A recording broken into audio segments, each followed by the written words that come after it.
नमः शिवाय शिवजी सदा सहाय। ओम नमः शिवाय गुरुजी सदा सहाय। 33वां अध्याय लिंग स्थापना द्वारा फल प्राप्ति। रत्न जड़ित शिवलिंग के स्थापन विधि विपाक निश्चय पहुँचे धाम को क्षीण होए नरपाप। उपमन्यु बोले, हे श्री कृष्ण जी, अब परलोक में सुख पहुँचाने वाली कर्म विधि आपको सुनाते हैं। श्री महादेव जी तथा पार्वती जी को श्वेत चंदन के जल द्वारा स्नान करावे, फिर खिले हुए श्वेत कमल पूजन में अर्पित करें, प्रणाम करें। उस स्थान पर यदि सामर्थ्य हो तो स्वर्ण रत्नादिकों से शिवलिंग निर्मित करके सुंदर पद्मासन बनाकर स्थापित करें। लिंग अंगुष्ठ प्रमाण का हो, उसे कमल के दाईं ओर स्थापित करके बेल पत्रों द्वारा पूजें। लिंग की दाईं ओर अगर पश्चिम में मैनसिल, उत्तर में चंदन, पूर्व में हड़ताल लगावे, फिर सुगंधित पुष्पों द्वारा पूजें। लिंग के चारों ओर काले रंग की अगर और गूगल का धूप जोड़ें। बहुत पतले नवीन मनोहर वस्त्र अर्पण करें। घी से तर हुआ खीर का नैवेद्य रखें। दीपक घृत का होना चाहिए। सभी कुछ मंत्रों द्वारा करके परिक्रमा करें। भक्ति पूर्वक प्रणाम आदि करके अपराध क्षमा करावें, प्रार्थना करें। पचगंध पूर्वक इस प्रकार की नित्य पूजा करने वाला पुरुष पापों से विमुक्त होकर शिव धाम को निसंदेह प्राप्त कर लेता है। 34वां अध्याय लिंग स्थापना द्वारा शिव प्राप्ति। 34वें अध्याय में विशद रूप में कीन लिंग स्थापन फल विधि अदनाशक परवीन। उपमन्यु बोले, हे श्री कृष्ण जी, सार विश्व ब्रह्मांड एक ही शिवलिंग में समाया हुआ है, अतएव लिंग स्थापना से सब प्रतिष्ठित हो जाते हैं। तब जब तक लिंग प्रतिष्ठा नहीं होती तब तक विष्णु ब्रह्मा आदि देवता अपने अपने पद पर स्थिर नहीं हो सकते। श्री कृष्ण जी बोले, हे महर्षि, लिंग क्या वस्तु है? श्री महादेव जी को लिंग क्यों कहा जाता है? उनमें लिंग किस प्रकार आ जाता है? लिंग में शिव पूजन क्यों होता है? इन सभी संशय को कृपा करके निवृत्त करें।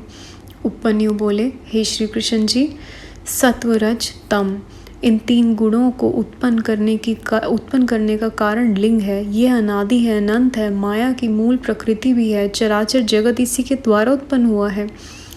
शुद्ध अशुद्ध, शुद्ध शुद्ध, इन भेदों में यह 3 प्रकार का है। उससे ही शिव, महेश, रुद्र, विष्णु, ब्रह्मा, भूत आदि सदा शिव की प्रेरणा से पैदा होते हैं और उसी में लीन हो जाते हैं। तभी तो सदा शिवलिंगी हैं।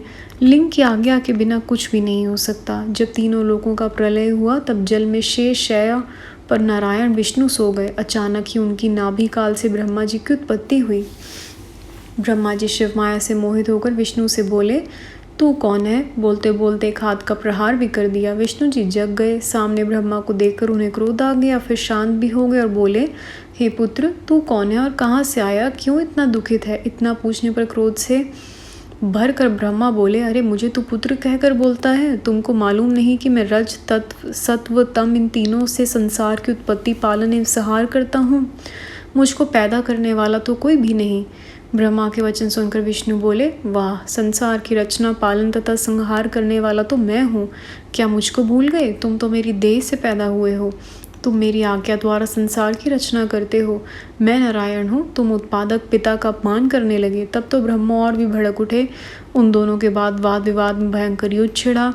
एक दूसरे पर मुक्के चलने लगे। उन्हें क्रोध तथा अभिमान बढ़ गया। तब उन दोनों के अभिमान को चूर्ण करने के लिए सहस्त्रों अग्नि ज्वालाओं की भांति प्रकाशित भगवान शंकर जी का लिंग वहाँ प्रकट हो गया। तब तो उस लिंग को देखकर दोनों आश्चर्य में पड़ गए। ये क्या, कौन है? इस विचार में पड़ गए। लिंग का आदि अंत जानने की इच्छा की। ब्रह्मा हंस रूप से ऊपर पहुँचे, विष्णु नील वाराह रूप में नीचे पहुँचे। 1000 वर्ष बीत गया पर आदि अंत को वे दोनों पता न पा सके। शिव माया ही ऐसी थी जिससे मोहित होकर अपना कर्तव्य अकर्तव्य भूला बैठे। इस प्रकार उस लिंग के आगे पीछे ऊपर नीचे भटकने लगे। आखिर दोनों सामने आए। फिर यही निश्चय कि आत्मा होगी। खड़े हो गए, प्रणाम करने लगे। संगत जी, अध्याय यहाँ समाप्त होता है। गुरु जी, संगत जी, यहाँ तक आने में कैसी भी कोई भी जाने में भूल हुई हो प्लीज़ माफ़ करिएगा। अगला अध्याय हम अगली वीडियो में सुनेंगे। ओम नमः शिवाय शिवजी सदा सहाय। ओम नमः शिवाय गुरुजी सदा सहाय। Thank you Guruji, thank you संगत जी। जय गुरुजी महाराज।